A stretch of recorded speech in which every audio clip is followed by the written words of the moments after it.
প্রধানমন্ত্রীর পদ থেকে শেখ হাসিনার পদত্যাগের পর জনসাধারণের মাঝে স্বস্তি এলেও নিরাপত্তাহীনতায় ভুগছেন পুলিশ সদস্যরা। ঢাকা ও ঢাকার বাইরে ২০টি থানায় হামলা, ভাঙচুর, অগ্নিসংযোগ ও লুটপাটের ঘটনা ঘটেছে। জীবনের শঙ্কায় রয়েছেন অনেক পুলিশ সদস্য। এমন পরিস্থিতিতে গণমাধ্যমের সামনে আসেন নির্যাতিত, নিগৃহীত, অবসরপ্রাপ্ত পুলিশ কর্মকর্তা ও কর্মচারীদের প্রতিনিধিরা। মঙ্গলবার দুপুরে রাজধানীর পরিবাগের পুলিশ অফিসার্স মেসে এক জরুরি সংবাদ সম্মেলনে নির্যাতিত, নিগৃহীত, অবসরপ্রাপ্ত পুলিশ কর্মকর্তা ও কর্মচারীদের পক্ষ থেকে অতিরিক্ত মহাপুলিশ পরিদর্শক শহীদুর রহমান জানান, পুলিশের মনোবলে যে নেতিবাচক প্রভাব পড়েছে তা কাটিয়ে ওঠার জন্য কাজ করা হবে।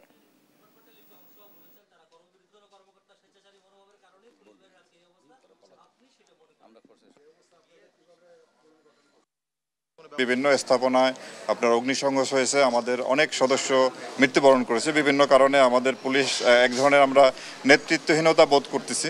এই সময় এই পরিস্থিতিকে সামলে আমরা আমাদের বাংলাদেশ পুলিশকে যাতে আবার জনগণের কাছাকাছি নিয়ে যেতে পারি, তাদের যাতে যে দায়িত্ব সে দায়িত্ব যাতে পালন করতে পারে, সেজন্য আমরা এদেরকে সবাইকে সংগঠিত করার চেষ্টা করতেছি। তাদের মনোবলের উপরে একটা নেতিবাচক প্রভাব পড়েছে, সেইটি কাটিয়ে ওঠার চেষ্টা করতেছি।